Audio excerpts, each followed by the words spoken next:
Good morning all of you. RBS degree college Meja खास के online platform पे सभी छात्रों का हम हार्दिक स्वागत करते हैं।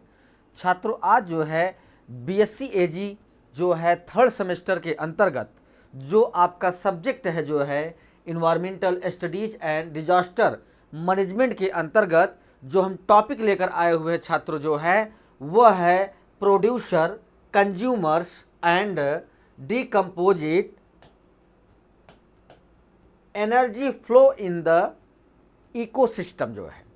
मतलब कहने का अर्थ, इसका अर्थ ये हुआ छात्रों जो है कि उत्पादक, उपभोक्ता और डीकम्पोजर पारिस्थितिकी तंत्र, ऊर्जा प्रवाह एक तरीके से जो हमारे इस प्राकृतिक जो है, जो एक जंगल, जो हमारे एक प्राकृतिक आवरण से जंगल हमारा ढका हुआ है छात्रों जो है, वहाँ पे जो है जितने भी जीवधारी या स्तनधारी जो है वो एक दूसरे पर जो है निर्भर होते हैं, क्योंकि बिना एक दूसरे के निर्भर के हुए जो है उनके भोजन की व्यवस्था आप नहीं कर सकते हैं, क्योंकि वो एक दूसरे से अपना सहसंबंध बनाकर जो है वो अपने भोजन की व्यवस्था, रहने की व्यवस्था और अपने जीवनचर्या को अच्छे तरीके से चलाने के लिए वो एक दूसरे पर निर्भर रहते हैं।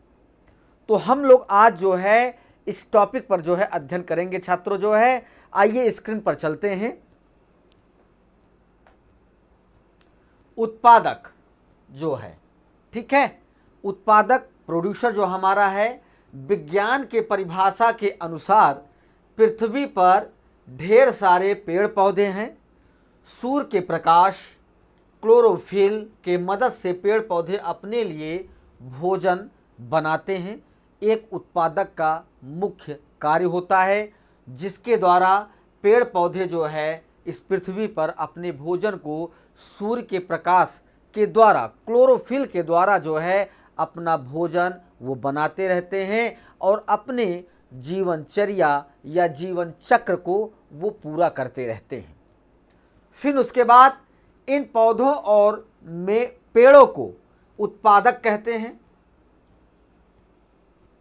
मतलब इसका अर्थ आप लोग छात्रों समझ ही रहे हैं कि जो हमारे पृथ्वी पर जो हमारे पेड़ पौधे और जीव जंतु जो हमारे जो है विचरण करते हैं या रहते हैं या अपना आवास बनाए हुए हैं, वो एक दूसरे पर जो हमने आपको बतलाया कि वो एक दूसरे पर जो है निर्भर होते हैं, क्योंकि उनका जो है एक दूसरे के जो है निर्भर होने पर ही भोजन और रहने की सारी जो है व्यवस्था वो अपनी करते हैं।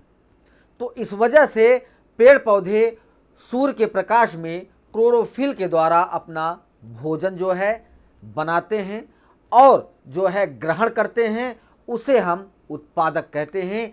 आप इसे साधारण भाषा में भी आप समझ सकते हैं कि पृथ्वी पर जो हमारे पेड़ पौधे हैं वो अपने भोजन का जो प्रबंधन करते हैं वो सूर्य के प्रकाश के क्लोरोफिल के कारण वो अपना प्रबंधक करते हैं, उसे हम उत्पादक कहते हैं, ठीक है। फिर उसके बाद पेड़ों और पौधों और वनों पर मानव का जीवन भी निर्भर होता है, क्योंकि जो हमारे खाद्य की व्यवस्था होती है, खाद्य का जो है हम भरण पोषण करते हैं, वो हमें पेड़ों, पौधों और वनों के द्वारा ही मानव का भी जीवन निर्भर होता है। फिर उसके बाद सांस लेने से लेकर भोजन तक मनुष्य और जानवर अपनी मूलभूत ज़रूरतों के लिए जंगल पर निर्भर होते हैं। जो हमने आपको पहले बताया कि हमारा जो जंगल है वो एक तरीके से हमारे प्रकृति को संतुलन तो बनाता ही है, वो हमारे जीवन का जो है सांस से लेकर भोजन तक, रहने तक सारी चीज़ें जो है हमें जंगल के माध्यम पर ही जो है निर्भर होना रहता है, क्योंकि हमारी सारी चीज़ें जो है वहीं से पूरी होती हैं। फिर आता है जंगलों का मानव जीवन पर जो प्रभाव पड़ता है, उसे हम बतला रहे हैं छात्रों जो है कि पेड़ पौधों का महत्व केवल मानव जीवन के संतुलन के लिए नहीं अपितु पर्यावरण के संतुलन के लिए भी जो है आवश्यक होता है। क्योंकि पेड़ पौधों का जो महत्व है वो तो महत्व है ही, मगर कहने का अर्थ ये है कि जो हमारा पर्यावरण का संतुलन है छात्रों जो है, वो एक तरीके से हमारे मानव जीवन को संतुलन बनाने के लिए हमारा पर्यावरण भी जो है एक तरीके से उसका भी संतुलन बना रहना चाहिए जो है। क्योंकि इसका कारण ये है कि मानव तो अपना संतुलन तो बनाने के चक्कर में जो है वो अपनी जंगलों को इतना ज़्यादा जो है वनों की कटाई कर देते हैं, जिससे हमारी जो है पर्यावरण बिगड़ता है और जलवायु में परिवर्तन भी होता है छात्रों। फिर उसके बाद वायुमंडल से कार्बन डाइऑक्साइड से लेकर यह ऑक्सीजन छोड़ते हैं, जिससे कि पृथ्वी पर रहने वाले जीव जंतु जो है सांस ले सके जो है। मतलब इसका अर्थ यह होता है छात्रों जो है कि वायुमंडल से कार्बन डाइऑक्साइड से लेकर ऑक्सीजन तक जो है हमें वायुमंडल में जो है छोड़ते हैं और उसे ऑक्सीजन को लेते हैं। तो ये सारी प्रक्रियाएं जो है पृथ्वी पर रहने वाले जो भी जीव जंतु हैं वो उसके द्वारा वायुमंडल से अपने सांस लेने से लेकर भोजन तक का जो व्यवस्था होता है वो आपके जो है जंगलों के द्वारा, फिर पर्यावरण के द्वारा, फिर वायुमंडल के द्वारा जो है हमें प्राप्त होता रहता है। फिर उसके बाद इसके अलावा लकड़ियाँ भी जो है हमें जंगल से मिलती हैं, जो मानव जीवन के लिए बहुत ज़रूरी हैं। फिर औषधियाँ भी जो है हमारे जंगल में जो है ऐसी औषधियाँ पाई जाती हैं छात्रों जो है, जो उसके सेवन से जो है हमारी सारी बीमारी जो है दूर हो जाती हैं और हमारा शरीर जो है स्वस्थ हो जाता है।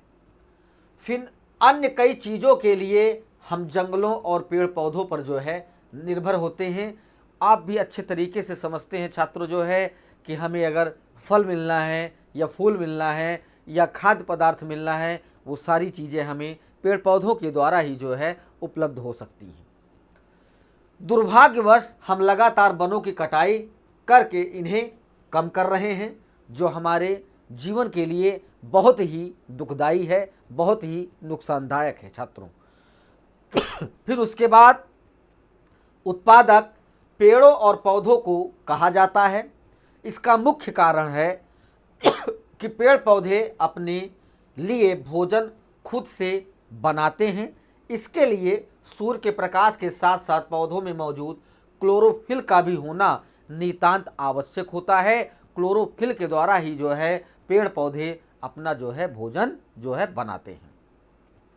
फिर उसके बाद जो है एक तौर से ये उत्पादक हमारे हैं जो है, जो हमारे पेड़ पौधों को जो है भोजन बनाने का एक प्रक्रिया का सूर्य के प्रकाश के द्वारा जो है क्लोरोफिल के द्वारा जो है पेड़ पौधे अपना भोजन बनाते रहते हैं। ये उत्पादक के एक द्योतक है जो है, ठीक है। फिर उसके बाद उपभोक्ता और अपघटक जो है, ठीक है, डिकम्पोजर जो है। उपभोक्ता कंज्यूमर हमारा जो उपभोग करता है, डिकम्पोजर मतलब जो भी उपभोग की जाती है चीज़ें जो है उपभोग जो है करते हैं, उससे जो वेस्ट पदार्थ जो है निकलता है उसे कहीं जो है रख कर या उसे सड़ाया जाता है। फिर उससे जो है खादों का निर्माण किया जाता है। कई अन्य प्रोडक्ट या अन्य उत्पादक भी जो है उत्पन्न किए जाते हैं, जो हमें अन्य चीज़ों में जो है उपयोग में लाई जाती है। उत्पादक प्रकाश संश्लेषण के माध्यम से अपना भोजन स्वयं बनाते हैं, लेकिन कई चीज़ उत्पादक नहीं होते हैं और अपना भोजन स्वयं नहीं बना सकते हैं, क्योंकि कुछ ऐसे जो है हमारे जीव जंतु हैं जो भोजन या उत्पादक जो है अपना नहीं बना सकते हैं। वो दूसरे पर जो है क्या कहते हैं निर्भर रहते हैं। तो दूसरों पर निर्भर रह के वो अपने भोजन का जो है ग्रहण करने का जो है एक उनको उपयुक्त रास्ता मिलता है।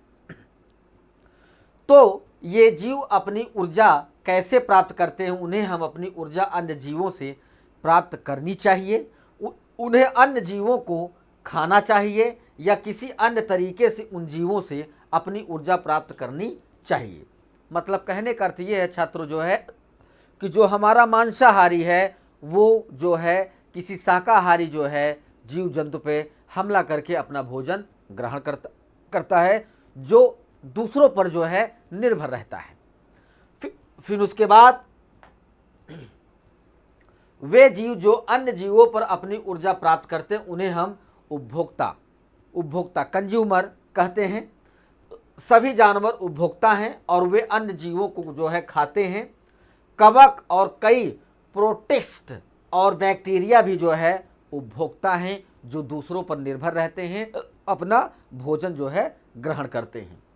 लेकिन जबकि जानवर और अन्य जीवों को खाते हैं, कवक, प्रोटिस्ट और बैक्टीरिया विभिन्न तरीकों से जीवों का उपभोग करते हैं।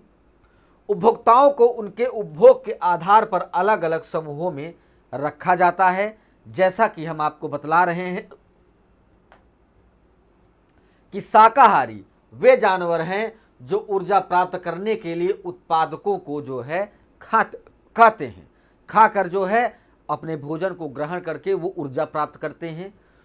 उदाहरण के लिए अगर देखा जाए तो खरगोश और हिरण शाकाहारी हैं जो पौधे को खाते हैं और ऊर्जा जो है प्राप्त करते हैं। फिर जलीय वातावरण में फाइटो प्लांकटन खाने वाले जानवर भी जो है शाकाहारी होते हैं। मांसाहारी जानवर शाकाहारी या अन्य मांसाहारी जानवरों को जो है खाते हैं, जो एक दूसरे पर जो है निर्भर होते हैं। चूहे खाने वाले सांप मांसाहारी होते हैं। सांप खाने वाले बाज भी मांसाहारी होते हैं। सर्वाहारी उत्पादक उपभोक्ता को दोनों को जो है खाते हैं। जो सर्वाहारी जो जानवर होते हैं छात्रों जो है वो जो है मांसाहारी भी होते हैं और शाकाहारी भी होते हैं। तो कहने का अर्थ ये है कि ये जो है एक तरीके से ऐसा जो है उदाहरण है छात्रों जो है कि जो एक जानवर दूसरे पर निर्भर हो के अपनी ऊर्जा को प्राप्त करता है, अपनी भोजन को प्राप्त करता है। फिर उसके बाद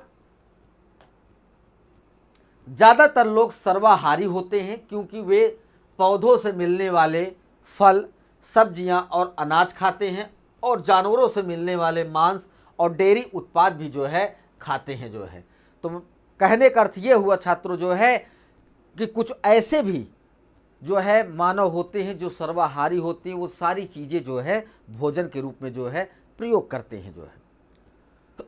कुत्ते, भालू और रैकून भी जो है सर्वाहारी होते हैं। ये भी एक तरीके से जो है सभी चीज़ों को खाते हैं, हरी चीज़ें भी खाते हैं और मांस वाली भी चीज़ें खाते हैं और क्या कहते हैं खाद्य वाली भी चीज़ें जो है ये जो है जानवर खाते हैं जो है। फिर उसके बाद आता है पारिस्थितिकी तंत्र का ऊर्जा पर जो है प्रवाह जो है।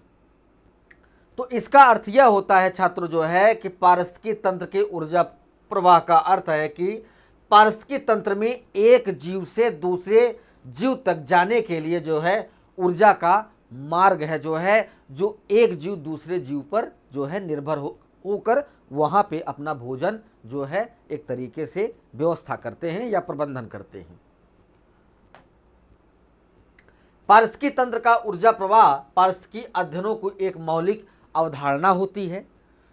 पारिस्थितिकी तंत्र में ऊर्जा के प्रवाह की दिशा एक दिशी होती है और आम तौर पर खाद्य ऊर्जा के रूप में जो है होती है, जो एक ट्रैफिक स्तर से दूसरे ट्रैफिक स्तर तक जो है प्रभावित होता रहता है, चलता रहता है जो है, वो अपना प्रवाह जो है बनाए रहते हैं एक दूसरे पर।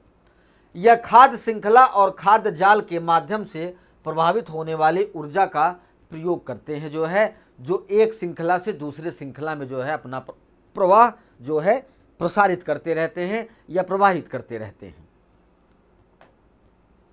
फिर उसके बाद आता है पारिस्थितिकी तंत्र। आपका पारिस्थितिकी तंत्र में पौधे, जानवर, उनका भौतिक वातावरण शामिल होता है, जिसमें जो है जीव जंतु, पशु पक्षी अपना जो है आवास बनाते हैं और अपने प्रवास को जो है अपने जीवनचर्या को अच्छे तरीके से जो है चलाते हैं, अपने जीवन चक्र को पूरा करते हैं। ये पारिस्थितिकी तंत्र होता है छात्रों। यह एक ऐसा क्षेत्र है जिसमें सभी घटक एक दूसरे के साथ परस्पर क्रिया करते रहते हैं, एक दूसरे पर निर्भर होकर अपनी जो है जीवन चक्र को, जीवन शैली को चलाते रहते हैं। एक पारिस्थितिकी तंत्र में जैविक घटक जीवित होते हैं, जिसमें पौधे, जानवर और मनुष्य जो है शामिल होते हैं, और इसमें अजैविक घटक निर्जीव भी होते हैं, जैसे मिट्टी, हवा, पानी आदि जो है। एक पारिस्थितिकी तंत्र में विभिन्न स्तर के होते हैं, जिन्हें ट्रॉपिकल स्तर कहा जाता है, जिसमें आपके सारे जो है, जो भी जीव जंतु हैं, जानवर हैं, पौधे हैं, पेड़ पौधे हैं, वो सारी जो है ट्रॉपिकल जो है स्तर में जो है जाके अपना सारी चीज़ों का प्रबंधन करते हैं और अपनी जीवन शैली को आगे बढ़ाते हैं। एक ट्रैफिक स्तर पर दूसरे ट्रैफिक स्तर तक ऊर्जा का प्रवाह होता है, जो पारिस्थितिकी तंत्र को जो है बनाए रहता है या बनाए रखता है जो है। कहने का अर्थ ये है छात्रों जो है कि जो हमारा पारिस्थितिकी तंत्र है वो जो है पेड़ पौधे, जानवर और मानव सभी लोग उस पारिस्थितिकी तंत्र में शामिल होते हैं और अपने जो है जीवन शैली को एक दूसरे पर जो है निर्भर करके अपने जीवन को अच्छे तरीके से प्रभावित करते रहते हैं, प्रवाह करते रहते हैं। ठीक है छात्रों, यहाँ पे ये टॉपिक आपका समाप्त होता है। अगली टॉपिक के साथ उपस्थित होंगे। सभी छात्रों को धन्यवाद।